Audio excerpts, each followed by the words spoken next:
Hey, hey, hey! This is National Sales Director Leah Lachlan, you guys, and I cannot believe it's our fourth and final hangout that I am actually recording this afternoon. It's Monday right now. I got home from Sweden about 24 hours ago. If I would have waited till 8:30 to go live tonight, it would have been like 4 a.m. in Sweden. And so just to give myself time to adjust to the time change, I'm recording this Monday afternoon while my nanny's here, and then you guys can watch it tonight at your hubs or later this week. And so hello and welcome. Forgive me for the mess in the background, you guys. We've been undergoing this massive office redesign and reorganization. You should see the piles that are around me right now. And I meant to have it all done when we had our first one several weeks ago, but it's just taken me longer than I thought. And so we're getting reorganized here in the Lachlan Unleashed area office. So welcome. Oh my gosh, you guys, I wanted to share a couple of takeaways from Sweden first, and then we'll dive into our training. I want to make sure my microphone is on. Yeah, it is on. So Cliff and I were in Gothenburg, Sweden for this past week. Mary Kay called me one day and invited me to be the speaker and teacher at the NSD Assembly for Central and Western Europe.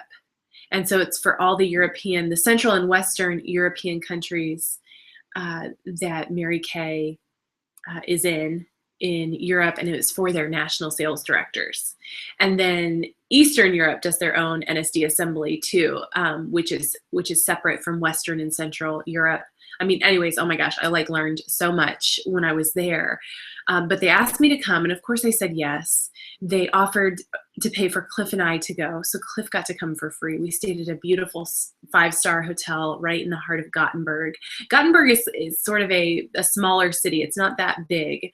It's a smaller city, and that's where they hold seminar for Sweden, Finland, and Norway. Is at the hotel that we were at, and there's an arena right across the street where they actually hold their seminar every year. They have theirs in August. And you guys, it was just incredible. I could really spend the entire hangout sharing with you what I learned from this NSD assembly, but it was, a top 5, possibly even top 3 life experience that I've ever had, from being in Sweden to learning about how Mary Kay came to Sweden, which is a very interesting story. I'm going to have to share it with you some other time because there's just not time tonight, but how Mary Kay is even in Sweden, Finland, and Norway. I got to visit the headquarters in Gothenburg, which they sent architects over to Dallas to study the Dallas headquarters. And so it's like a mini version of the headquarters and their office building in Dallas. So it was neat to be there. And there were women from Spain, Germany, Sweden, Finland, Norway, Czech Republic, and Poland. I believe those were the 7 countries represented. And I had 5 classes that I taught. And while I was teaching, they had translators lined up in the back of the room, and it was being translated into, I believe, 6 or 7 different languages while I was teaching. And so it was just an incredible experience in so many ways. But of course, the women who were there, they were the highlight of the entire event, and just getting to know them and hearing them speak, because a lot of their inner circle national sales directors also spoke at the conference. And so that was being translated in English while they were speaking, and so I got to hear from them, and it's just incredible and amazing. And one thing I'll share with you of the hundreds of things I could share, one thing I wanted to share is really just how humbling it was to be there and to see their heart and their work ethic and their gratitude and their passion for the Mary Kay opportunity. It was truly just humbling. And they have many, many more obstacles than we do in the US. Okay, it's not a name brand everywhere like it is in the US. There's a lot of limitations with technology and internet. Like, it's pretty common for not all their consultants to have a lot of internet access. And so, that has in and of itself a lot of limitations, especially in Eastern Europe and in Russia. There's even consultants who are in a war zone who Some consultants had agreements that they signed in one country, and then war broke out and they had 30 days to sign a new agreement so they could be a Russian consultant so that they could keep their consultant status. I mean, just the stories that unfold and the obstacles that we hear them having was truly just humbling. And let us all have a new level of gratitude for the opportunity that we have in the US especially. And just a new level of gratitude, I mean, just for life. Like if you woke up today and you're healthy and you've got food on the table, it's a good day. If you woke up today and your husband and your children are healthy and good and thriving, it is a good day. And let's just remember to live with gratitude just for the little things that we have, because not everyone else in the world has what we have here. And although they have the Mary Kay opportunity in many, many other parts of the world, that there truly is an advantage to working your business here in the US. And so let's remember our blessings today, my friends. So let me dive right into the training. As I was planning this on my 9-hour flight home yesterday from Paris to Cincinnati, I just knew I couldn't fit everything in. And so what I've decided to do is fill in the gaps with Voxer messages. I've actually already started creating them this afternoon, and I've got 1 or 2 lined up for every day this week that I'll just be passing on in our Voxer group. And if you're not in that group, I'll be posting them on Facebook. And it's just going to fill in the gaps with a couple things and a couple topics here and there that we're not going to get to. And they're also going to answer the questions that you guys have posted on Facebook that I won't have a chance to get to tonight. So just a heads up on that. And then let's do some quick recognition, you guys. I had you post how many personal guests you had to your meeting, and you earned a lot of points on the vouchers for these past couple of weeks for having personal guests to meeting. And if you remember me talking about it in a hangout that we did a couple of weeks ago, it was just a major game changer for me to have personal guests to meeting. And so Jordan Wolverton has had 15. Congratulations. Amber Nichols from the Epic family has had 17. Lori Plyler has had 17. Amy Dorsey has had 30 personal guests. Erica Warren was at 17. Leanne Brown was at 16. And Carol Wingfield, my friend, this number blew my ever-loving mind. Congratulations for your 78 personal guests you've had to the meeting. Thank you for just raising the bar for all of us. And so I just wanted to do that recognition. And so let's jump into some training. And I'm going to talk about goal setting today. This truly is one of my most favorite topics, and it's one of those things that's so simple yet so profound. Goal setting. Okay, we hear that term and we all think we know how to do that, and it seems like it's pretty simple process, which it is, but it is more profound than we give it credit for. And I think most people don't know how to set and execute goals. Because it's one thing to set goals, it's quite another to actually execute and take action on them. And so I'm going to talk about a goal setting program that I created for my national area that we do. And so this will be a great refresher for all you Unleashed area women out there and Epic family women. This is going to be a great refresher for you on goal setting and prepare you to create your new 90-day plan. And actually, I'm going to encourage you to do it on April 1st. Because we're in the middle of a 90-day cycle. And we essentially have 4 90-day cycles in the seminar year. July 1st to September 30th, and then a new 90-day cycle starts on October 1st. And then a new 90-day cycle starts on January 1st. And then a new 90-day cycle starts on April 1st, which finishes out our seminar year. And so you essentially create 4 90-day plans throughout the seminar year. And what this enables you to do is to set that big seminar goal, because you always have to go big and dream big. The book, The One Thing, really talks about this well, and talks about goal setting well, is that you dream big and you go big, but then you take that big goal and then you go small. And you start doing the small daily things that are going to take you to that big win. And so this 90-day goal setting program is one way to enable you to do that. It is pretty tough to focus on one goal for an entire seminar year. It's hard to stay focused. And so this 90-day goal setting system takes that 1-year goal, breaks it down into 4 90-day plans, which then you're essentially taking your 90-day plans and figuring out what you need to do daily. Okay, so it's bringing it down to something really small and tangible. And then it's giving you a tracking sheet to track every 15 days of every month in the year. So that's essentially what it is.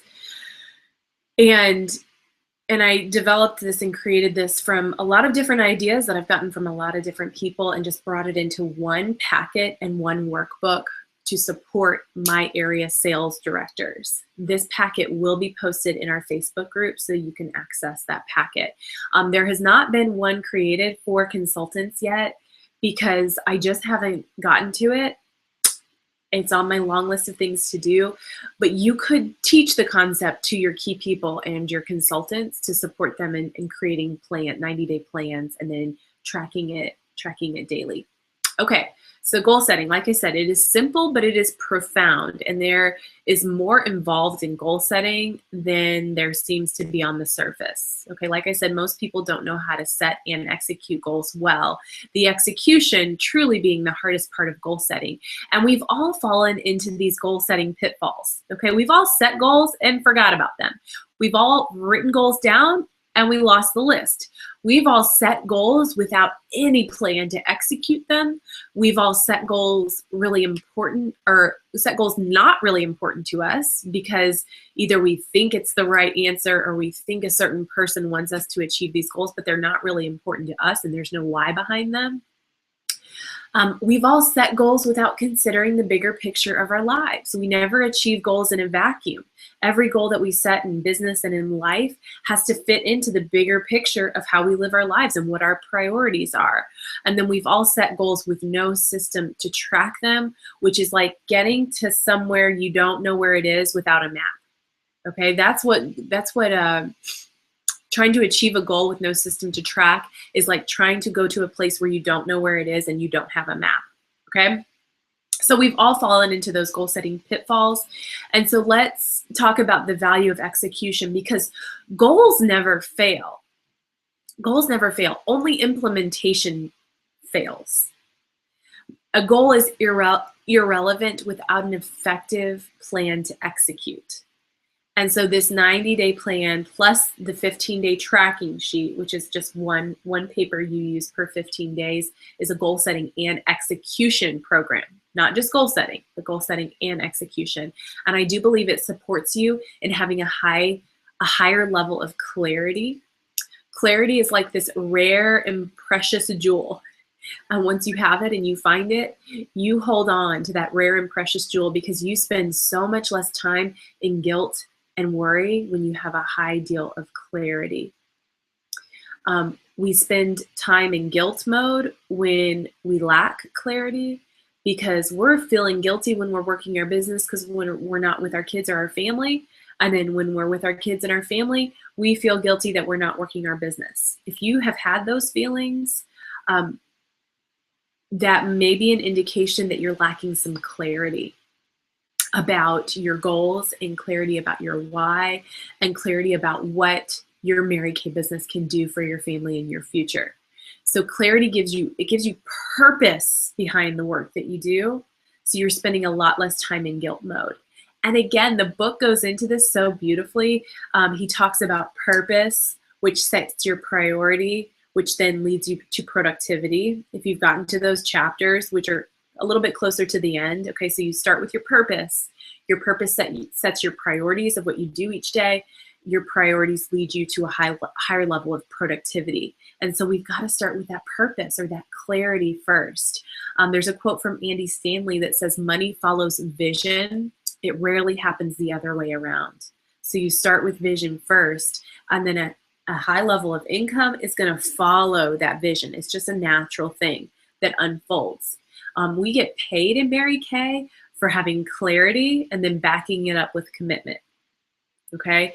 The higher your clarity, the higher your commitment, means the higher your paycheck. If you have low clarity or low commitment, you probably have a low or inconsistent paycheck. Higher the clarity, higher the commitment, the higher level of income that you'll have in your business.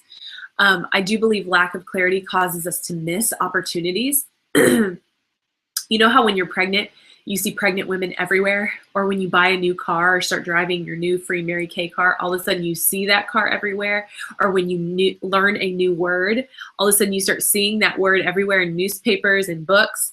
Well, all of those things have always been there. The pregnant women, the cars, the new words, they've always been there. You just haven't noticed them. Okay, so that's what it's like with clarity. There's always opportunities that abound in our lives. Always opportunities. We just don't notice them when we are not clear. When we're not clear, all we see are the obstacles down at our feet, and we just keep tripping over the obstacles. But when we're clear, our head's up, and we're seeing and looking for and noticing the opportunities that are always around us. Sure, we still have obstacles when we have clarity, but when you have clarity, you're just maneuvering through those obstacles. When you lack clarity, you are tripping over the obstacles, and it's all that you see. Okay? So I will say that this 90-day goal setting is consuming on the front end, but it saves you a lifetime of missed opportunity because of the higher level of clarity that you have. And so here's what I'm going to suggest to you. I'm going to real quickly sort of go through how you do this 90-day program, but I'm just going to suggest that you do a new one on April 1st. Okay? You could do one tonight if you really feel like you need that new level of clarity, but the way it's set up is to do it every 90 days. We're in the middle of a 90-day cycle. You guys, let's finish February strong. Let's have an incredible career conference in March and finish to the quarter. And then that's going to lead us to April 1st. And then you'll set your new 90-day plan for April, May, and June to finish out that year strong. And so I want you to take your phone right now, or your planner, or your date book, or whatever you need to use, and set a date for April 1st, or set an appointment with yourself for April 1st to create this new 90-day plan. So I'm going to explain it to you now. You're going to set a time to do it with, and I would even say like anywhere between March 25th and April 5th, within those 10 days or so, would be a great time to create this new plan for the finish of the seminar year. So plug that into your calendar now. The packet and workbook will always be on Facebook, so you always have access to it. And when that time comes, you'll be ready to roll with a new plan to finish out the seminar year. So real quickly, my experiences with the 90-day plan, because I actually use this too as a national sales director. I didn't create it until I was an NSD, and it just dawned on me that if I'm going to teach this to my directors, I better lead by example, because I never want to teach theory. I want to teach what I'm actually doing and what actually works. And so I create one every 90 days. I've done this for the past, possibly even 2 or 3 years now. And a couple of things I've learned is that it takes longer than I thought to create a quality plan. Now you can just jot answers down and crunch your numbers really quickly and create a plan, but it takes some investment of time to create a quality plan, more time than I thought it would. So that's just a warning on the front end. I went through it, and this might be my C personality coming out, but you guys, I went through it like 4 or 5 times until I felt really good about it. And the reason I didn't feel good about it the first 4 to 5 times that I was really setting it out is because it was too much. It was too much. I had to force myself to simplify, because goal setting, it looks so exciting and great on paper, but you actually have to take that plan and insert it into your life. And sometimes we overshoot, or we think we can do more than we realistically can invest time into. And so I had to just force myself to simplify, simplify, simplify, simplify. And what I knew I couldn't really get into that 90 days, what I have always going is a long list of future things, like future projects, future things to think about, future things to work on. And so that maybe I can't tackle it in the next 90 days, but it's going on the list to consider to do in the 90 days that follows that, okay? And I just didn't stop working through it until I really had a clear daily and weekly plan that I knew that I could consume. in the work hours that I have for my business. Okay, so it's essentially a 4-step process, and step number 1 is hashtag we have crystal clear vision. That's what step number 1 is. And it's essentially questions that help to pull out and draw out your vision and give you a higher level of clarity and pull out your why. Most goal setting just starts with like, okay, what are your goals? Let's write them down. So we start a step behind that. The 90-day plan forces you to sort of answer some questions about your life and yourself that maybe you haven't asked yourself before, or no one else has asked you these. So you start with those questions first, and then you set your goals. Most people just go right to the goal setting. But let's get more clear and let's ask some really effective questions first, and then we'll start goal setting. Okay? The book, The One Thing, has a really great chapter or section about questions and how life is a question, and how we live our lives is the answer, and how the more beautiful the question, the more beautiful the answer. It's just got this really great part about how valuable effective questions can be in our lives. And so that's what step 1 is. It just asks you some really effective questions. And I'll give you a couple of examples. One of the first ones is, imagine yourself a year from today. Describe the greatest outcome in life you would like to see in your life and in your business. Okay, imagine yourself a year from today. What's the greatest outcome you would like to see? Okay, so that we're starting really, really broad with that big picture, and then we're going to whittle it down into what needs to happen daily. Another question, who do you want to be? What do you want to be known for? What makes you happy? When do you feel the best about yourself? What makes you feel centered? What do you want right now? What do you want the most right now? Check your heart. Are you really all in? Describe how it would feel. Describe how you would work, and describe what your daily choices would look like if you were all in. I won't read you all the questions, but that just gives you an idea of the types of questions you're going to be answering and processing through to get to a place of clarity before you start setting your goals. And in this section ends with writing your 50 reasons down. If you haven't done that recently, I would encourage you to write your 50 reasons down for achieving your next level. I learned to do this from Pam Shaw and also Larry DeAngie, who's an author and motivational speaker, is that you think of yourself at that next level and what are 50 reasons. And yes, you've got to come up with 50. Otherwise, I would suggest it's probably not an important goal to you, but you come up with your 50, you write them down, and it gives you space in the workbook to do that. You highlight your top 25, and then you put stars by your top 5. And then you pull out your top 5, and you can take those top 5 and write a mission statement for your life and for your business.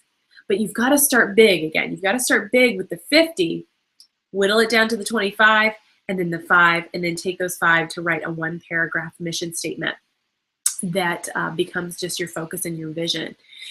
And so, I was going to read you, I'm going to read you my mission statement, because once I debuted as a national sales director, it took me about a year to realize that I hadn't written my 50 reasons. And then the 50 reasons I wrote as a director were sort of no longer relevant. I had achieved a lot of them and had already watched a lot of those things that I wanted unfold in my life.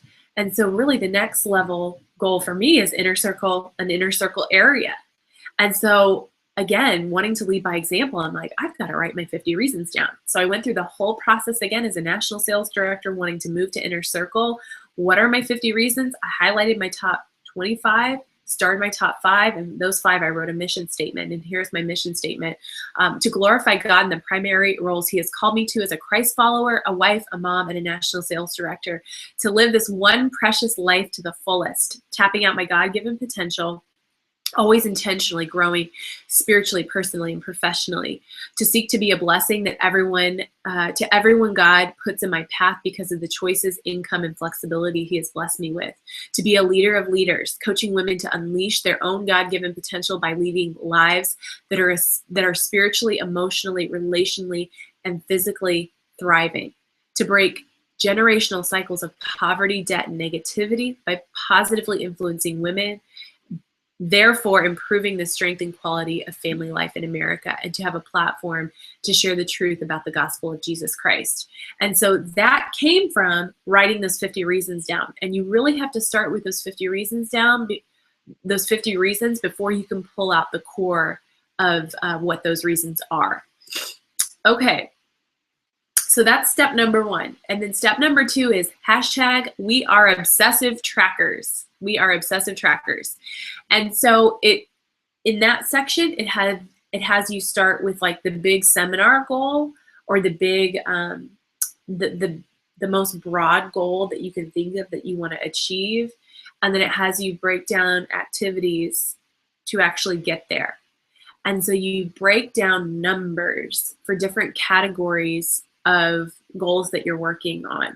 So it's got a section for quart of sales, quart of sharing, monthly new agreements that you want to add, monthly production, unit stars, consultants moving up the career path, event attendance. You can even break down goals with how many people you want at the next event.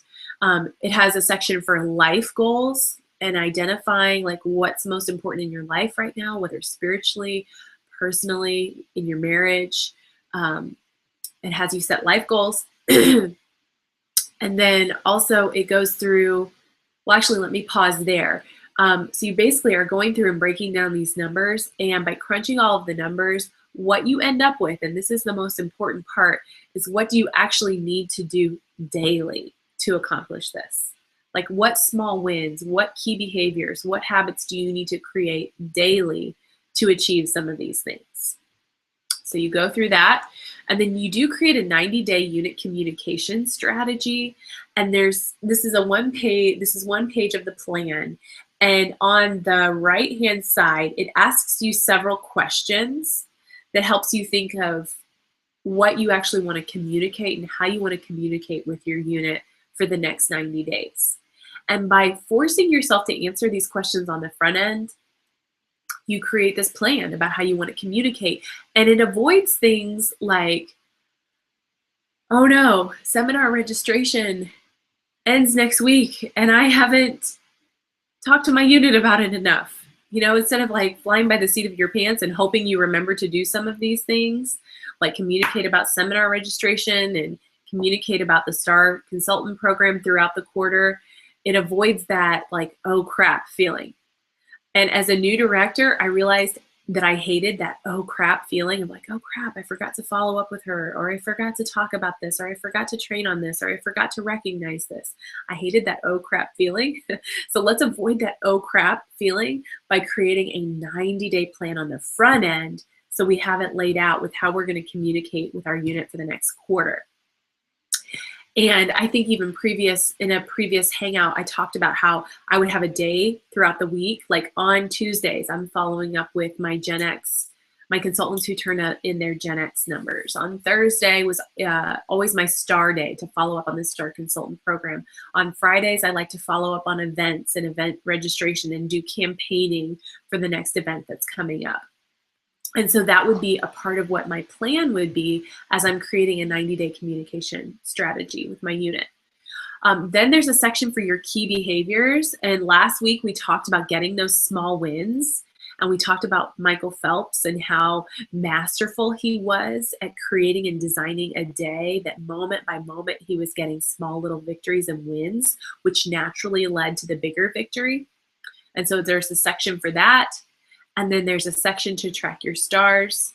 And then there's a 90-day calendar that on one page you can see the next 3 months, and you can plug in the events and the travel and everything that you have going on in your life. And it kind of helps you see the quarter at a glance, which I always think visually is really, really helpful to see that quarter laid out on one page. And then once you go through this whole process, then you start tracking these goals on your 15-day tracking sheet, which is a part of the packet. And you take the sort of the daily goals that you created and designed in your 90-day plan, and then you plug them into a 15-day tracking sheet where you're actually tracking, focusing on them, and working towards some of these things each day. Okay? And then there's some other tracking sheets that are in there to support you and some other resources, but that is essentially the core of the 90-day plan. And then you track it with these 15-day tracking sheets. Okay, after the plan is complete, you want to keep it in front of you daily. And I think the people that are most effective with these plans have time throughout the day and the week that they're actually reviewing it. They're possibly even reading their mission statement or going over their 50 reasons, that they're going back to the plan and looking at it again and making sure they're keeping on track with it with their 15-day tracking sheet. So it really becomes something that becomes a part of your focus each day. And your 15-day tracking sheet becomes something that you look at every day and that you fill out every single day. And just think about the habits that you will develop as you do this. Okay, so that is goal setting, you guys, and want to just make sure you've got that date set in your planner from March, either March 25th up until April 5th, that somewhere within that time frame, you are setting aside some time to create your 90-day plan. Okay, we're going to switch to another topic, you guys.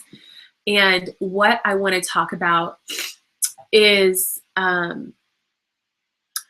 creating culture in your unit and in your future national area. I read a book called The Power of Habit, and that's where I read about Michael Phelps, which I shared with you last week. And another really just profound part of that book is that habits create culture. Okay, habits create culture. So habits of individuals within an organization supports and creates the culture that that organization has. And I just think this is a really fascinating thought. And it's really the first time I read this book was the first time I had really thought about it. So let's use Mary Kay for an example. It is so obvious that we have such a strong culture. I really believe if we had to pick one reason Mary Kay has been so successful and thriving over the past 50 years, you guys, it's the culture. It's the culture and the heart and the DNA of the Mary Kay opportunity that has given it such strength. And it's something that Mary Kay modeled, and she talked about it, and she stood for it, and she fought for it when she set up this company. And it's things like the Go Give Spirit and God First, Family Second, Career Third, and the Adoptee program, and the Golden Rule. I mean, those are the habits. Those are the habits that she established in the beginning of this company, which has now created the culture of our Mary Kay business and opportunity. And the strength of culture determines an organization's ability to adapt to hard times, to overcome adversity, and to create new growth. And Mary Kay has always been an example of a company that does that. Especially over these past few years, you know, as the economy crashed in 2008, Mary Kay has maneuvered beautifully through those hard times and new times, and they've overcome adversity, and they've adapted to new technologies, and they've stayed progressive. And I believe that that is because of culture and the strength of our culture that we have, and how Mary Kay modeled it when she established this company 52 years ago. When people feel safe in culture, where they feel valued, they will thrive. And of course, we create that in our units and in our national areas, but then also that's been created in Mary Kay corporate. I'm always astounded by the longevity and the tenure of some of the people who work at corporate. I just got to work very closely with Jonathan and Amanda. They were my two corporate contacts that were with me in Sweden. And you guys, they like gushed over how amazing it is to work at Mary Kay on the corporate side of it. And they compared it to other corporate jobs that they've had. And they even said during the interview process, they were like sort of freaked out by the interview process because everyone was so nice that they thought it was like fake. And they were just waiting for someone to like be rude or be mean, or for the real Mary Kay to come out. But they said, up until this day, it's been the same thing, that everyone is nice and people respect and love and value each other. And they have the culture and the heart of Mary Kay. And as leaders of our organizations, our units and our national areas and our future national areas, it's so important to be intentional about the culture of your unit. Because yes, we've got Mary Kay culture, and then hopefully you've got a strong culture in your national area, but then you are responsible for the culture of your unit. And culture will develop in your unit, whether you like it or not. But here's the thing, unless you're intentional about the type of culture that's being developed in your unit, it usually doesn't just naturally go to a positive place. Like usually you have to be just so intentional about creating great culture in your unit. Otherwise it sort of goes south. Isn't it funny that like consultants in units, I mean, they dress alike, they talk alike, they have the same mannerisms. There's this like unspoken culture to every unit in every national area. And so what is your culture like in your unit? What is it like? When you think of the women in your unit, what do you think of? Who do you think of? What do you stand for? What sort of habits does your unit have? And we're going to talk about, real briefly before we go on to the next topic, about how to model culture and how to speak about culture, because I think that's, as leaders, that's what we need to do. We need to model it, and then we do need to speak about it. Model it, speak it. So let's talk about modeling it. Let me get some water here. Okay, modeling culture. Okay, so a dog sled team needs 12 dogs to run a dog sled race. 12 dogs. But guess how many dogs actually need to be strong runners? I will tell you the answer. It is only one. On a dog sled team, they can have one strong runner. The rest could be average or not strong, and they can still be successful as a team, because here's what happens on this dog sled team is that the other 11 will actually work harder than they're capable of, and they will perform beyond their natural ability to keep up with the one leader. Isn't that incredible? They actually rise to the level of that one leader and perform beyond their ability to keep up with the one strong dog. And that, I believe, is also what happens in your units, is that most people who are a part of an organization and they have the leader, they usually only go as fast as the leader's pace. People don't really naturally work as hard as they can. They don't naturally perform beyond their capability. They're not as consistent. They're not as positive or as disciplined as they could be unless they see it being modeled by the leader. And when it's being modeled by the leader, they will actually outperform their natural ability because they're watching someone else do it. Isn't that so powerful? The Jamaican sprinter, Usain Bolt, actually became the world's fastest man in 2008, where he won the gold medal. And I forget where the Olympics was in 2008, but he won the gold there and became the world's fastest man. And in a particular race where he won the gold, he also broke a world record. And it turned out, which made this race very unique, it turned out that number 2 and number 3, so silver and bronze, also broke world records in the same race and ran faster than they had ever run before. Okay, so this was kind of a unique race. And so they were interviewing silver and bronze after the race, number 2 and number 3, and they were saying, you've never run that fast. Like you outperformed your best. You broke a world record. You've never run that fast. Like what did you do, or why was this? And their response was, to the reporter who was interviewing them, their response was, well, we were just trying to keep up with Usain. Okay? And I thought this was so interesting because people work like crazy to keep up with the pace of the leader. They outperform what they're capable of. And like, oh my goodness, don't we want everyone in our organization to say that about us? Like, I'm just working hard to keep up with her. I'm just working hard to keep up with the excellence that she's modeling and she's living. I think that should be our goal, that people in our units and our areas would say that about us. Like, I'm just trying to keep up with her pace and her level of excellence.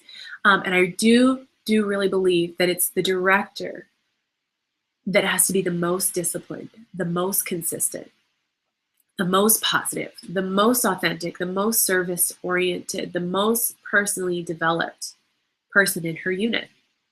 The leader has to be the most. And we can't ask people to have the qualities or have the work ethic that we aren't modeling for them. We can tell them all day long, we can talk about it all day long, but until they see us do it, they won't outperform what they're capable of. And so, are you the most? Are you the most for your unit, and are you modeling that for your consultants? Leadership is the ability to get extraordinary achievement from ordinary people. And the only way that unfolds is modeling it, which Mary Kay Ash called it lead by example. How do we lead? We lead by example, by example, by example. It's easy to be a boss or a manager or tell people what to do, but it takes real authentic skill and character to be a leader, because it's about living it. It's not about talking about it. It's not about telling people what to do. It's about living it and modeling it. And so we need to always remember that foundational leadership principle of lead by example. And this comes into play with, of course, how you live and how you work. But this also comes into play with your personal business. So we're going to talk about how you can lead by example with your personal business later on in this hangout. Okay, so let's talk about speaking it. Okay, so we model culture, or how you create culture is you model it and then you speak it. We talked about modeling it. Now let's talk about speaking it. And one thing I noticed as a new director, okay, so I would train my consultants on things like Mary Kay image and etiquette and excellence and positive attitude and not being negative and not doing drama. You know, I would sort of talk about all that stuff and train them. And then they would learn that, and we would be good. We'd be in a good place. And I'm like, okay, we're good. And then all of a sudden, like a month later, it's like, oh my gosh, did they forget that? And so I noticed my unit going in these cycles where we would talk about excellence and those expectations, and we would talk about how we roll in Mary Kay. And I thought it was like a checklist, like, check, we've got that. And what I learned is that it has to be constantly a part of the conversation that you're having in your unit. Just when you think everybody's got it, you need to have the conversation again, because new people come in and they need to learn how we roll in Mary Kay and the excellence and the standards that we live up to and that we have. It always has to be a part of the conversation. And so I learned over the years how to keep it a part of the conversation. And so let me just share with you some ways I kept it a part of the conversation in my unit. The meeting is where I would really utilize that opportunity to do that. And I just sort of have this training that goes over, this is how we roll. And that is what this, I actually ended up creating an email that became a document that's titled that, like, this is just how we roll at Mary Kay. And it goes through all kinds of things, you guys, from Mary Kay image to meeting etiquette to positivity to how to attend events to what Mary Kay image is and what it isn't, to how to affirm and encourage each other. It just goes through all of those things, which essentially are just the habits that we establish in our unit. And remember, habit creates culture. And so your units and consultants' habits in some of these areas creates the culture that you have in your unit. So it's so important to address some of these things. And not in a way, here's where we have to be careful. Not in a way that is causing people to put a wall up, or not in a way that is like degrading anyone and making anyone feel uncomfortable, or in a way that's attacking anyone. You want to come across it in such a positive way where you're just saying, hey, this is who we are. This is who we are, and you're a part of this, and this is how we roll, and this is the level of excellence that we stand for. It has to be communicated in that way. Otherwise, people feel attacked. because you're talking about some really touchy things, like what people are wearing and what they're saying and what their attitude is. And if it comes across in a way of like, you better do this and you better be like me because I'm doing this, and you better do it like I do it, and like, girl, you better get those pants off because that's just not what we wear at Mary Kay meetings. If it comes across in that sort of way, you will lose people, and you will lose them fast, and you will lose their respect. And so not only is it communicating the message, it's in how you communicate the message. And it has to be so positively communicated. And so I would train on this at the meeting. And then eventually I trained my key people, my red jackets, and they train on it at the meeting. Because sometimes they just have to hear it from someone else. And sometimes I just wanted it to not come from me. I wanted them to hear it from somebody else's voice. And so we would talk about it a lot at the meeting. I would send it out in emails. Also, before every bigger Mary Kay event, I would send a big long email of like expectations and the agenda and where they're going to get recognized. And then I plugged in there, this is just how we roll. And anything from like attending every class to making sure they showed up on time to what exactly Mary Kay image looks like. And so it's always a part of the conversation. I just wanted to be so clear and so intentional about what our unit stands for and what I wanted us to be known for. And so first you have to identify those things and what they are, and like make a list of what's important to you. And then it has to always be a part of the conversation, so that you're creating positive culture in your unit. And when I debuted as a national area, I wanted to do the same thing in our area. And I wanted to really define like, hey, this is who we are. This is what we stand for. This is the type of woman that we are and that we're in the process of becoming. And so we came up with area affirmations that are now a part of like everything that we do. You know, they're in every packet before every event. They're painted on a mural at our Cincinnati studio. They're in a video, and we just talk about them. We talk about them because we want to define and speak who we are as an area. And so I'll read them to you in case this supports you in really defining it for your own personal unit. Okay, so here's the list. We are world-class leaders. We are intentional. We take personal responsibility. We have calloused knees and calloused hands. We act with boldness and audacity. We think consistency is sexy. We celebrate work ethic. We are entrepreneurs. We are obsessive trackers. We are others-focused. Quitting is not an option for us. We are joyful and grateful. We respect deadlines and we work with urgency. We are problem solvers. We embrace discipline and adversity. We are risk takers. We are laser focused. We have crystal clear vision. We think it's tragically unhip to procrastinate. We dream big. We are faithful and godly. We pray and seek God. We are women of integrity. We are always prepared and dressed for success. We don't do drama. We reject excuses. We are eager to learn. We encourage and affirm others. We are all in. And so I want those words to be our habits. And as they are our habits, they create our culture. How can you start establishing some of these things in your unit and really modeling it, defining it, and speaking it to develop great culture? When there's great culture, your consultants never leave. They don't want to leave Mary Kay. They don't want to leave your unit. They don't want to leave your email distribution list. They don't want to leave your Voxer list. They want to stay because they want to be a part of it. Even if they're not a big player and they'll never do a lot with their business, people still want to be a part of groups that have great culture. Okay, let's move on to our next topic, you guys. And let me check my time here. Okay. Our next topic, I'm gonna talk a little bit more about leadership and go into different levels of leadership. And I learned this from John Maxwell's book, The 5 Levels of Leadership. And because it so beautifully follows the Mary Kay marketing plan, like I almost was like, did he like model this after Mary Kay? Because I know him and Mary Kay actually were good friends, I think. Maybe that's not true. I'm not sure. But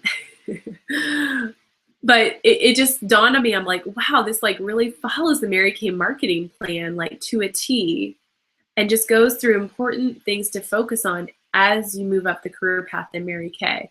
And so I want to go over it because I think there's like really important things we can pull out of these 5 levels of leadership. And so there's this quote by John Maxwell. It says, "Success demands more than most people are willing to offer, but not more than they are capable of giving." Okay, the thing that often makes the difference is good leadership.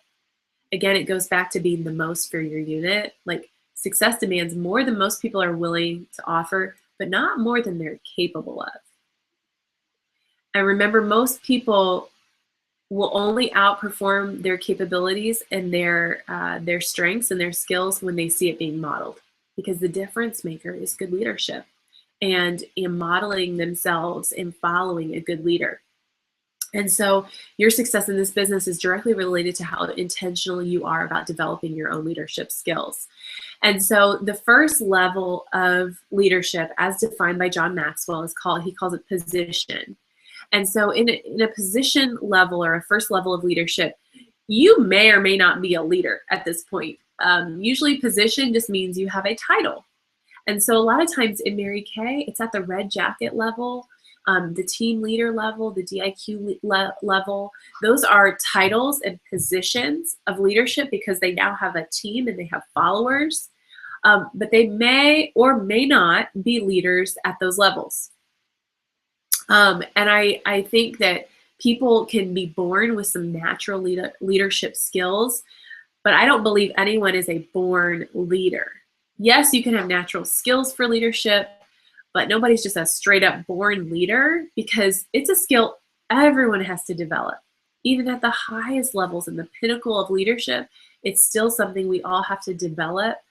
And we usually start our leadership journeys by just gaining the title.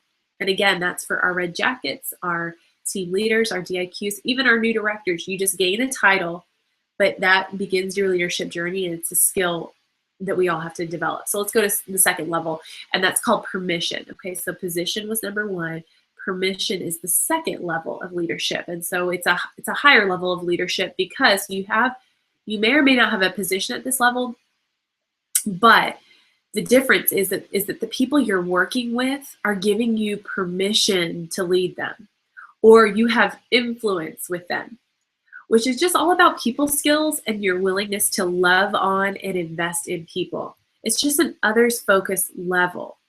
People are following you because you've invested in them and they can tell that you care. There's that Mary Kay Ash quote, like, people don't care how much you know until they know how much you care. And no one is a true leader without getting permission to lead from her followers. But here's the thing, if you stop at this level, your influence with them eventually just turns into a sorority-like group or just a fun girlfriends club. Okay, because you can't stop here as a leader. It's good to have, and it's good for a season, but if you stop here, your influence with them, you start to lose influence with them, because people want to see results and they want to be on a winning team, which starts to happen at the third level. And so let me talk about the second level. You could even have consultants in your unit who don't have necessarily a title yet, but they're just influential people in your unit. Okay, they can be leaders without a title just because of who they are and how they invest in people and how they love on people. Okay, so you don't necessarily need a title with this second level, this permission level, because it's just all about being others focused. And when you're others focused, people want to follow you because they like you and they know that you care. Okay, but we can't stop there. We can't stop there. I remember Pam Shaw talking about this as a newer director. I think she would talk about how everyone had a lot of fun and their meeting was awesome, and she loved them and everybody was having a great time. But one night she stopped and thought, is anyone really working their businesses? And so, like, it was just a fun girlfriends club, and they were following her because of who she was and how she invested in them. But we can't stop there. We've got to take it to the next level. And the third level is called production, which is an appropriate word in the Mary Kay business. And at this level, Everything that was happening at level 2 is still happening. Okay, so people are giving you permission to lead them because you've invested in them. But again, those relationships alone are not enough. At the production level, the next elements that are added are leading by example and holding a high standard for your people. So at this level, you're winning and your people are winning. Okay, you're winning personally out in the field because you're working your personal business. You're getting your own personal wins and your people are watching that. And then your people are naturally winning too because they're watching you do it. And so they're just naturally just following your lead and following your example. Okay, when there's a director at a level 3 leadership position, it's a unit where there's just a lot of people who have goals and they buy into the team goals and they're rallying for the unit goals. And usually the consultants are very skilled. They're very skilled in booking, coaching, selling, and recruiting because the director has trained them and hasn't trained them from just theory. She's training them from her own personal experience in the field, which is always the best training. And she's also trained them because she's leading by example. And that director is earning while everyone else is learning. Okay, so she's bringing people with her and they're watching her make money. They're watching her be successful. They're watching her lead by example. And so it's not just a fun girlfriend party anymore, which it still can be that. But now your team is actually seeing results together. You're successful personally as the director, and then you've got a lot of successful consultants because of your leading and mentoring and by your example. The success you experience and that the team experiences as a whole gives your leadership more credibility and it creates team spirit. And so all of a sudden they start seeing you on the career conference stage and on the seminar stage, and they see you in your area newsletter, and they see you in the recognition that's happening in your area, and they see you winning, and they see you picking up cars. And when they see you winning, because you're leading by example, all of a sudden they see you as a more credible leader, and they're like, that's my director. This is my team. Because they want to be a part of that winning team, and it creates more team spirit, and it's just this momentum that picks up and that continues to grow, and your credibility as a leader grows. And then that team spirit, when people really buy into what's happening in the unit and they really start rallying for their director's goals, this creates momentum, like that magical momentum when you can't even keep up with it because it's happening so fast. Like you can't even keep one hand in front of another because things are just unfolding so quickly. And I believe that when directors, just comparing this to the Mary Kay career path, I believe that when directors grow into this third level of leadership, I think they're either on the path to their pink Cadillac or they're in a pink Cadillac.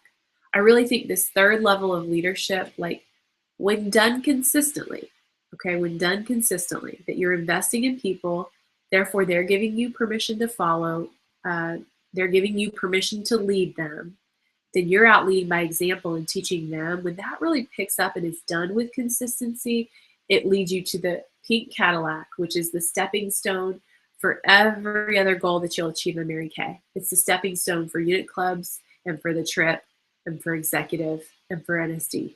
That pink Cadillac is that stepping stone. And I think this third level of leadership produces a pink Cadillac. This is just my opinion. And so let's go to the fourth level. The fourth level, John Maxwell calls people development. And John Maxwell describes this level, and I really want to explain this well. He describes it as pulling back from producing and spending more time developing people one-on-one, okay? And so here's the question I get from a lot of directors who have the goal to be a national sales director. Here's the question. They say, should I focus on my personal business or should I develop people? Okay? So I'm going to give you Leah Loughlin's answer to this question. And this is not gospel truth, meaning that if you ask other national sales directors, they might give you different advice, and their advice is just as valid as my advice. But I'm going to tell you what I did to build a 5-time top trip unit in a national area in 6 years. So let's go back to the question. Do I focus? I want to be a national sales director. So do I focus on my personal business or do I focus on developing people? And my response always has been and will always be both. You focus on both. And they so beautifully connect to each other. And there's this question that sometimes comes up in Mary Kay, do I focus on people? Do I focus on production? People or production? People or production? And it is both. It is both because they are so beautifully united that I don't know how you would separate them to do people or production. Now, I know sometimes people like to, when they're tracking a big unit club, they like to track it in the number of reds they have versus in the production that's going in. I get that like the tracking is a focus on people instead of the production because that's how your mind works. I'm not talking about that. I'm talking about how it's people in production. They're so unified, you can't separate them. And I know there's a lot of directors who their goal is to be an NSD. Like that is the goal. And so they forsake focusing on unit clubs along the way because they just want to be an NSD. But I truly think that that's a mistake. I think it's a mistake because we've got to lead by example. And what do you want your directors to do? You want them to do unit clubs, and you want them to be in Cadillacs, and you want them to do a high level of monthly production because that's how you make money in Mary Kay. If you want your consultants to be thriving financially, it's by doing large production because large production produces commission. And that's our love check. Our love check comes from our production.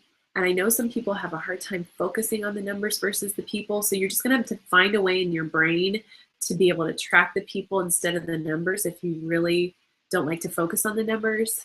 But those numbers are our friend.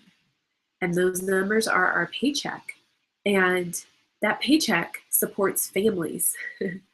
That paycheck gets people out of debt. That paycheck keeps people financially free. That paycheck goes towards giving and tithing. That paycheck goes to putting food on the table and paying people's mortgage. Okay? That paycheck goes to, when that paycheck is in excess, is when that paycheck can start helping other people.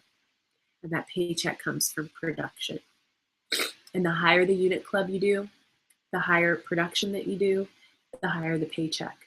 And the higher the paycheck, the more choices that you have and the more that you can give to other people. And so do you focus on people or production? Do you focus on your personal business or developing people? My answer will always be both because they're so united. You really just can't separate them in Mary Kay.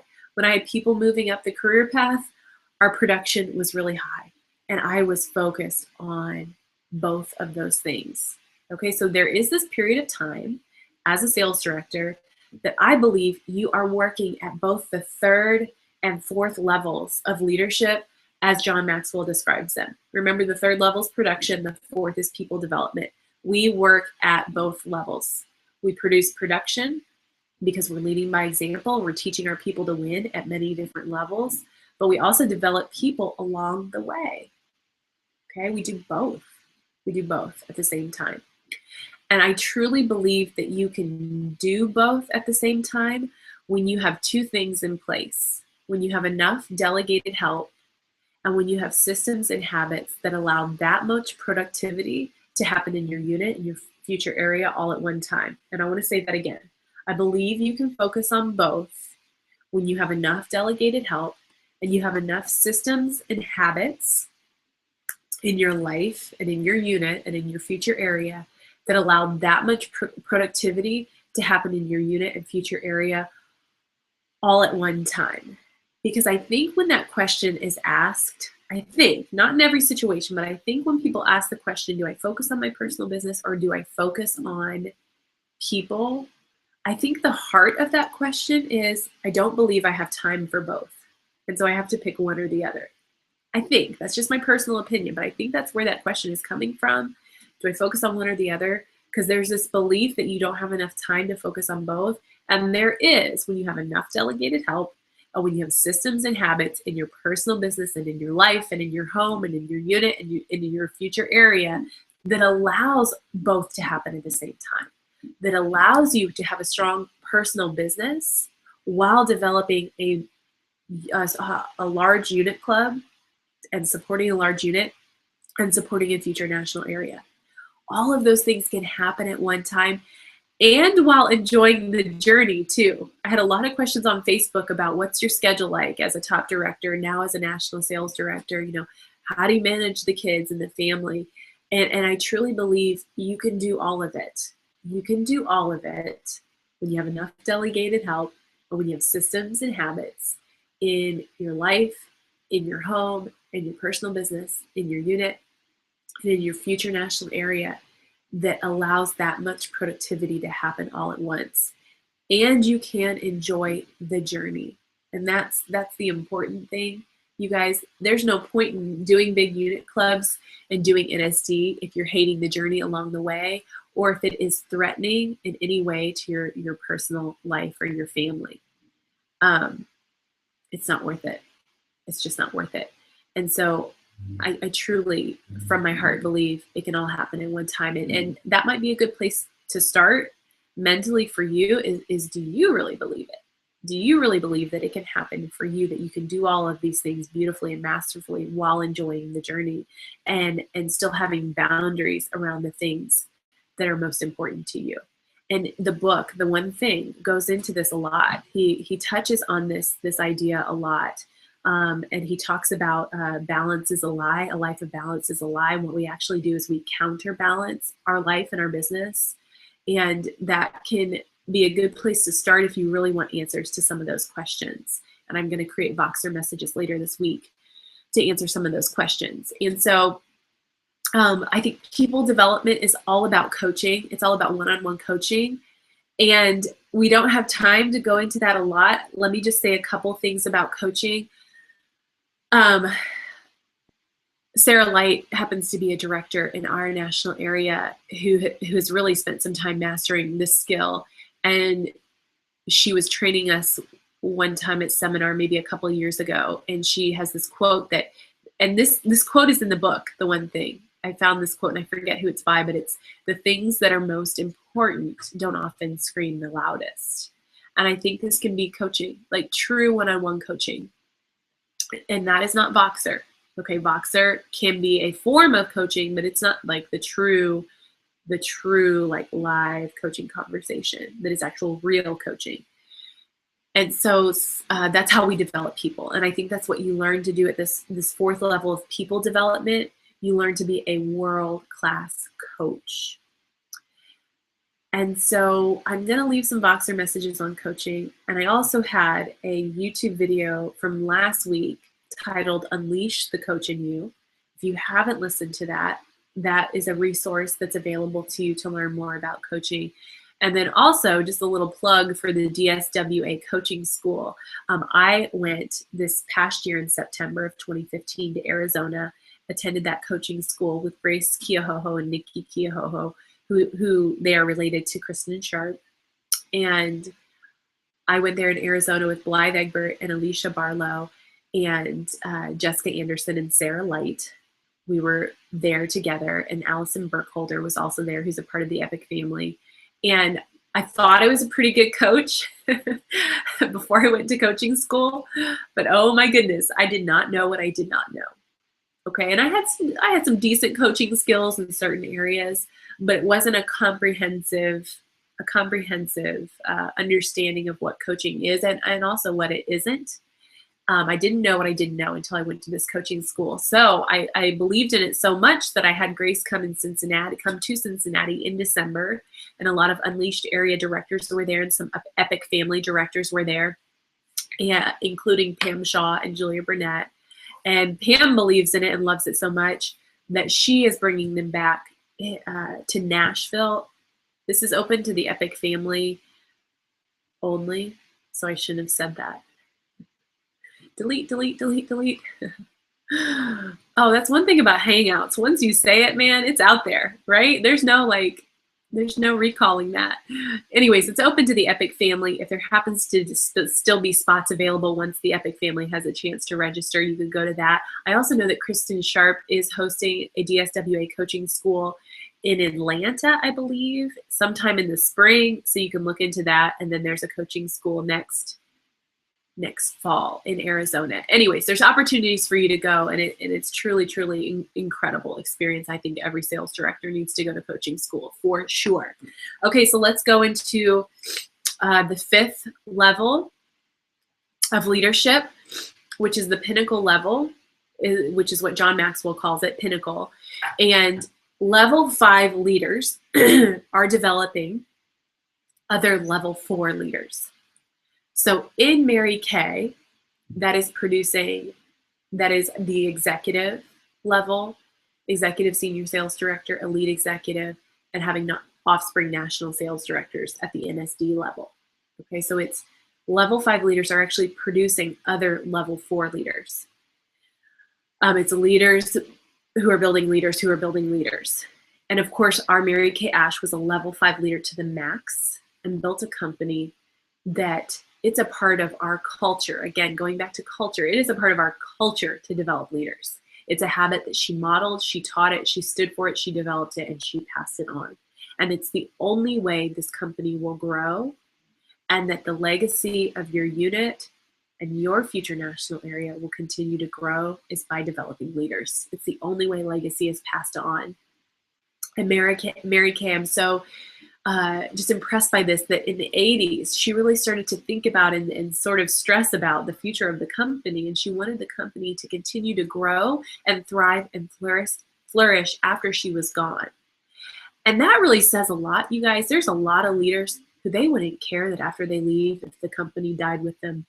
I mean, truly, there's a lot of leaders and business owners and CEOs that it's just so all about them that if the company dies after them, they're almost glad because nobody can do it like they do it. But that was not our Mary Kay Ash. She wanted the company to flourish after she was gone because it wasn't about her. It was about leaving a legacy and providing an opportunity for women. And she knew the only way that would happen was to develop leaders who would pass it on. And again, this is a part of our Mary Kay culture. It is what we do. And that is the pinnacle level. So just to review, there's position. You may or may not be a leader.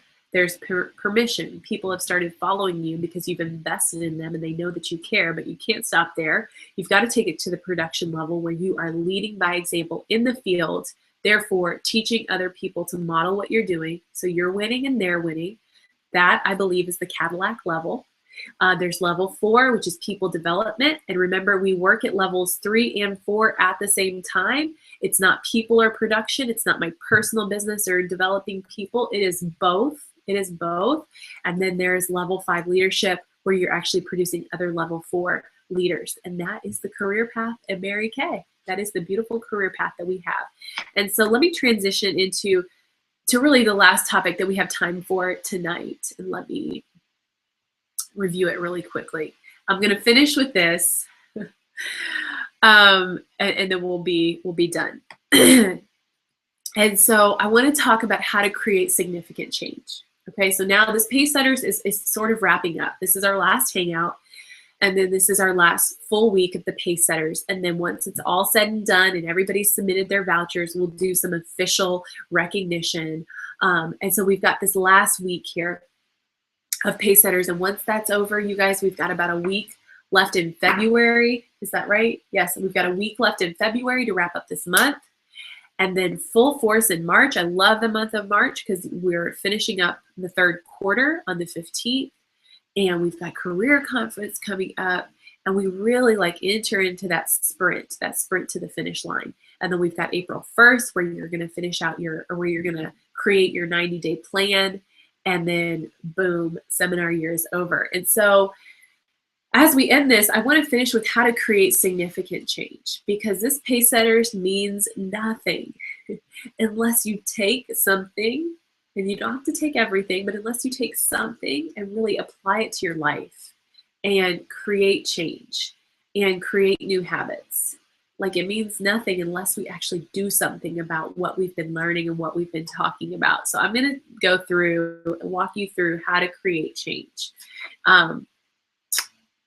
So there's always this gap between us and our goals. Like, we're here, the goal is over there, and we want to go get our goal. And there's that gap. There's that gap between us and our goal. And like, how do we bridge that gap? Or how do we make that gap smaller? How do we actually get there? And this, just a little disclaimer here, this might be a little bit uncomfortable, and that's fine, what I'm going to go through. In fact, I don't mind making you a little bit uncomfortable as you think through these things, because we have to get uncomfortable enough to actually make a change, okay? Sometimes that's the first step, is to actually be so frustrated and uncomfortable and annoyed and angry about where we are that it like gets us revved up enough that we're like, I'm done with this. I'm done with this level. I'm done with this position. I've got to take it to the next level. So I'm going to do something to bridge that gap between where I am and where my goal is.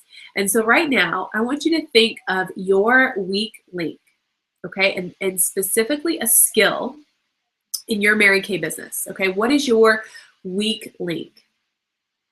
Specifically a skill, okay? A hard skill, like booking, coaching, selling, recruiting. Like, what skill is like, you know that if you strengthened that skill, okay, be clear, it's a skill that we're talking about. But if you strengthen that skill in your Mary Kay business, like, everything would change. Like, this is the game changer. This is the one thing that, man, if you really mastered that, things would change and your results would change. I want you to think about it. I want you to actually write it down right now. What is that one skill that's the weak link that if you change that, everything would change? Okay, so I hope you have that written down. I follow Darren Hardy. I know a lot of you follow him too. And he does these Darren Dailies, which is a daily little short clip or training message that we get. And one I specifically really liked. And it was actually an audio recording of a client of Darren's describing a coaching conversation that he had with Darren. And the guy was talking about leadership. He's like, you know what, this leadership thing, my business is great except for this leadership thing. You know, I'm just not very good at it. In fact, I just like really suck at leadership. Okay, so this is what this guy is telling to Darren Hardy. And so Darren Hardy's response in his, tough love sort of style, he says, okay, then, well, stop sucking. Okay. And so that's what I want to tell you tonight. And that is the message that I have for you tonight. Stop sucking. Okay, whatever you wrote down, whatever skill you wrote down, just stop sucking at it. And you guys, I wasn't allowed to use that word when we were growing up. That was like a bad word. And so even to this day, it makes me a little bit uncomfortable to say it, but I'm willing to say it if it gets your attention. And this is a skills-based business, and you are a smart woman, and you can learn the skills. In fact, you can master the skills. In fact, you can be world-class at these skills. Okay, so it's not that you can't get good at that one thing you wrote down. I just wonder if you've been willing to do what it takes to get good. Have you studied enough? Have you practiced it enough? Have you become a student of this business enough to really become world-class? Have you even had the courage to try? Is it even something you do on a regular basis? Because it's not that you can't master it. It's not that you can't get good at this Mary Kay business. It probably has more to do with your willingness and your courage to do the hard thing and to do the scary thing, and your willingness to be vulnerable enough to do the thing that you're not good at yet. But because it's a skill, if you continue pushing and continue trying, it is something that we can all master. Because we all like to stick to the things that we're good at. But when we only stick to the things that we're good at, we will always play small. And when we play small, we do not serve the world. And so I hope this stop sucking message, which seems a little bit harsh and seems like tough love, I hope it gives you a sense of freedom and hope and desire and belief that you can get good. Like you can get really, really good. You can become world-class and masterful at this business. You can become the best of the best. You have what it takes. It's inside of you. It's within your reach. It's not just for the chosen few. Okay, whatever goal you have, it's not just for the chosen few. It's for you too. It's for you. It is for you and it's yours for the taking, as long as you're willing to do the hard thing to get masterful at whatever you just wrote down. Okay, so change that weak link into your sweet spot. I truly believe that you can do that. We suffer two pains in life, the pain of discipline or the pain of regret. Discipline weighs ounces, regret weighs tons.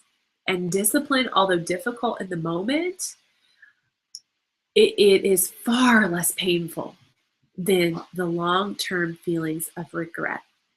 I would always rather choose what's maybe hard in the moment for the pleasing result that it's going to lead to versus what's easy in the moment for a lifetime of regret.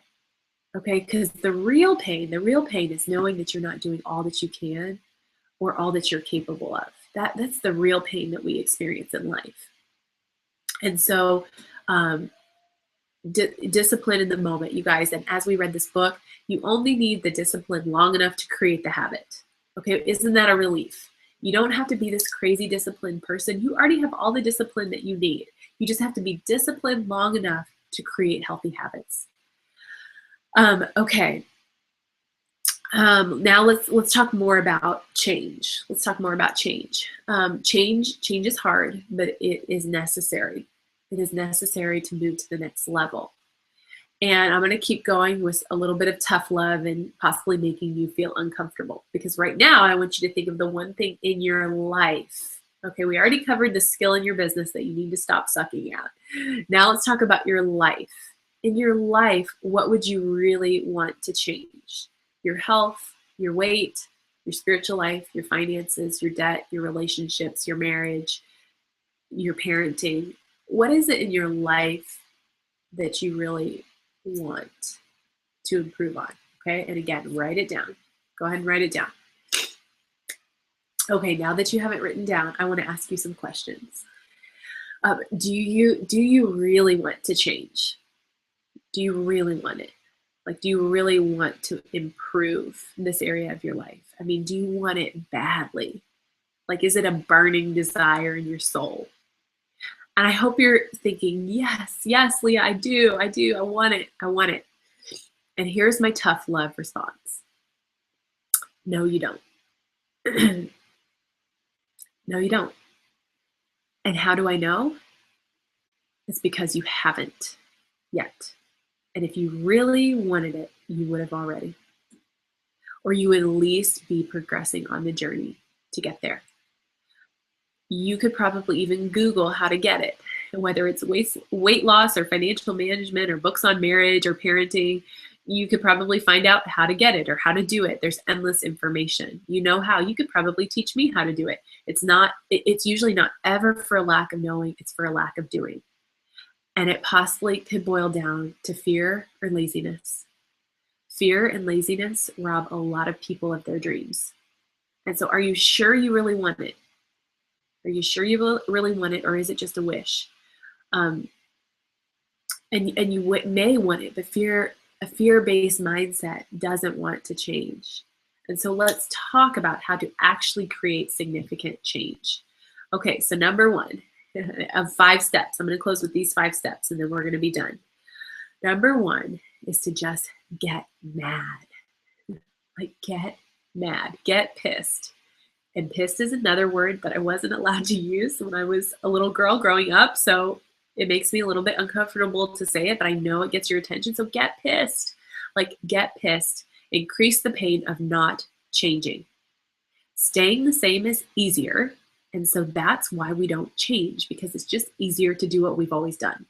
And so apply some pain to not changing. Like, write out the bleak scenario of your life if you do not make the change now. Kind of like embarrass yourself a little bit, get uncomfortable, induce a little bit of pain. Think of seminar, you guys. Think of seminar in Dallas. We're going to be there in a short 5 months, actually 4.5 months now, I believe. when this seminar year is over and done with. Think about seminar and picture all the beautiful women on stage in their beautiful gowns being recognized, picking up their award, and just enjoying that moment of accomplishing whatever they're being recognized for. And this could be the seminar stage, or maybe even like your area banquet, whatever celebration that's really important to you, or whatever win where you're going to be recognized for what you really want. Like, just imagine being there and everyone just enjoying that moment of accomplishment and celebrating it in front of a lot of people.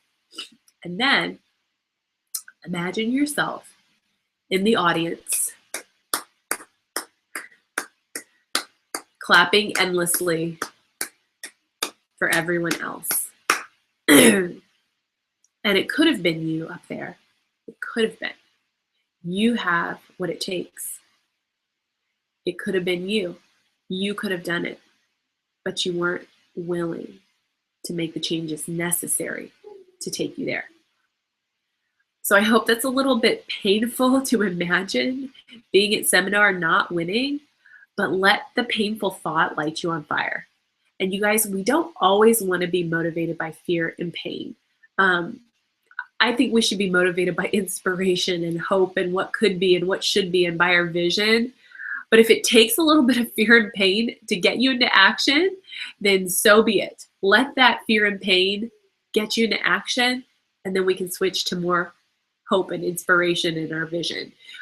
We're all anxious to improve our circumstances, but sometimes unwilling to do something uncomfortable in the process of improving ourselves. You guys, so get mad at the thought of not changing. Like, get mad about it, mad enough, and make the thought of not changing painful enough that you're willing to do it. Okay? Number two, create massive disruption. Okay, number one was get mad. Number two, create massive disruption. Start interrupting every previous pattern. So let me talk about some examples.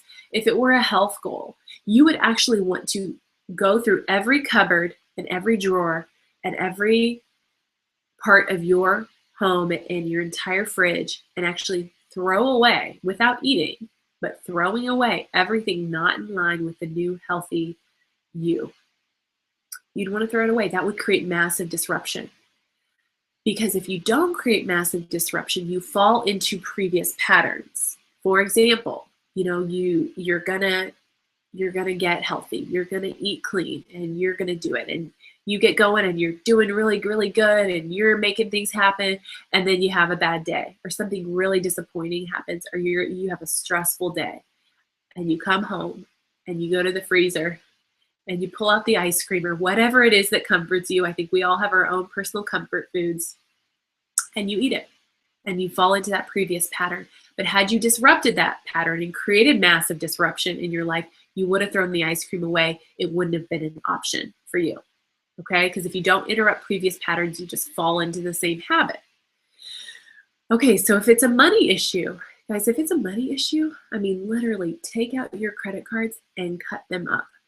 Cut them up and throw them away. Don't leave it as an option. Create massive disruption so you don't have that choice. And when you're thinking, oh, it's just this one thing, swipe. It's just this one thing, swipe. Don't leave it as an option for yourself. Eat beans and rice for 90 days. Which is a lot less expensive than buying other foods. I mean, try it. Try something crazy to save a little extra money so you can pay down that debt. Cancel your cable bill. Stop going to Starbucks. Stop going out for drinks for happy hour. Stop doing those things and create such massive disruption in your life that it actually leads to change. If it's spiritual growth that you want to have in your life, I learned this from Pam Shaw. Don't look at your phone until you've had your quiet time. Like, don't even look at it. Because what is the first thing you see? You see all your notifications. They're just right there, like waiting for you. They're just all right there. Don't even pick it up. And I can hear you saying, like, oh, but it's my alarm clock, How will I know what time it is? Okay, get another alarm clock. They're like $1 at the dollar store. Put your phone in another room and wake up to another alarm clock. Okay, talk to God before you start scrolling on Facebook. It will massively disrupt previous patterns, which will create change. Okay, so number 1 was get mad. Number 2, create massive disruption. Number 3, create public humiliation if you fail. And so what does that mean? It means tell everyone, or at least tell people who would be supportive in your goals and dreams. Okay, you don't want to tell all the naysayers and the haters. Just tell people who it matters to, who are going to hold you accountable. Ask a mentor to help you be accountable. Invite a higher level of accountability into your life. Promise your kids you'll do it. Get down and look them in the eye and tell them what you're going to accomplish by seminar. And tell them the changes you're willing to make it happen. Verbally commit to your goals to your kids, okay? Talk about a higher level of accountability. Welcome more public accountability. If no one knows about your goal, it's easy to let yourself off the hook. But if your kids know about it and your mentors know about it and people are watching on Facebook to see if you do it, it creates a higher level of accountability, and you make changes. You make changes, you make necessary changes to make sure you do it because you told people that you would. You told important people that you would. Okay, number 4, track it visually and track it daily. We've talked about tracking throughout this entire Pacesetters, and tracking cures what ails you. If you have a weight problem, track what you eat. If you have a money problem, track what you spend. Tracking alone, if you change nothing else, if nothing else changes and you just start tracking leads to a higher level of awareness, and awareness is the first step to change. So tracking alone could be that tweak or that change that you need to lead to more awareness, and awareness leads to more change because it leads to different choices. If you're in denial, okay, because a lack of tracking allows us to live in denial because we're just not willing to look at it. We just don't want to look at the report. We just don't want to look at our checking account. We just don't want to look at what we've eaten. We don't want to look at the scale. Okay, so when we don't look at it, we can happily live in denial. And ignorance is bliss, right? And so when you're not tracking, you don't have awareness, so you're in denial, and so you don't ever change. So a lack of tracking will always be an obstacle between you and your goal. Like you're here, your goal's over there, you want to get your goal. And you're like, okay, I'm going to get my goal. I'm going to get my goal. Here I go. I'm going to get it. And then you're not tracking. Okay, so then you trip and fall because it's an obstacle. And then you get back up and you're like, I'm going to get it. I'm going to get it. And then you're not tracking again, so you trip again. It will forever be an obstacle between you and your goal. And I don't care how you track or what you track. You don't have to track like I do. Everybody thinks differently. You have to work with your strengths and your brain, but you've got to track, and you've got to track something. And, I've heard the objections, I'm not a numbers person. Okay, grab a freaking calculator, you guys. Okay, I did 3 faces yesterday, and I did 5 faces today. 3 + 5, 8. I've done 8 faces. I'm talking that simple, you guys. It's that simple. You don't have to be a numbers person to be effective in your tracking. I hear the objection, I'm too busy to track. I'm too busy to sit down. I can't take the time and sit down and track. It takes too much time. If you're too busy to do that, then I would suggest that you may be too busy to be a leader, and that maybe it's not the position for you. Because if you're not willing and ready to do that, it means you're not really willing and ready to do the things that world-class leaders teach and train themselves to do, because they know it leads to significant and effective change. I know it can be overwhelming, and there's a lot of sheets out there, but you guys just pick one. Start in one place. If it's just tracking your faces or tracking your career surveys, it doesn't matter. Don't overcomplicate it. Grab a napkin and a pencil and just start writing things down and keeping track of it. It does not have to be complicated for it to be very, very effective. And then number 5, the 5th and final one, is to embrace and welcome the dreaded F word. And by F word, I mean failure. Failure is a sign that you're doing things outside of your comfort zone, therefore growing as a person and growing as a leader. Success isn't about what you do, it's about who you become in the process. And failure will actually make you better when you're willing to learn from it. Success is not perfection, my friends, it is just progress.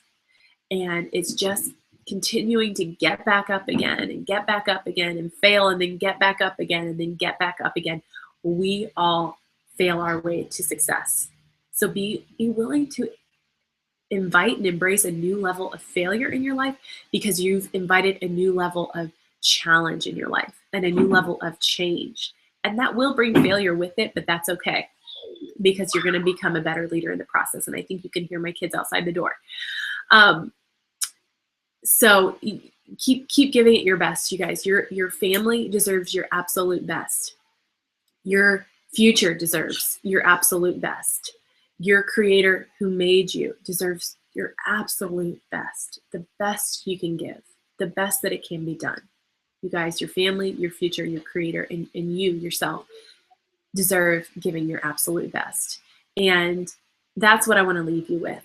You guys, we are officially out of time, I think a little bit over time. And I hate that it's over. It makes me sad. I have a sad feeling in my heart to know that it's over. But we will stay in touch, and we've got this entire week to work and to focus and to learn and to fail and to change and to grow and to track and to celebrate. We've got this entire week and these last two weeks in February ahead of us to really do some incredible things. And so all my heart, all my love to you. It's been a joy to be a part of this program with you. And stay in touch, you guys. God bless.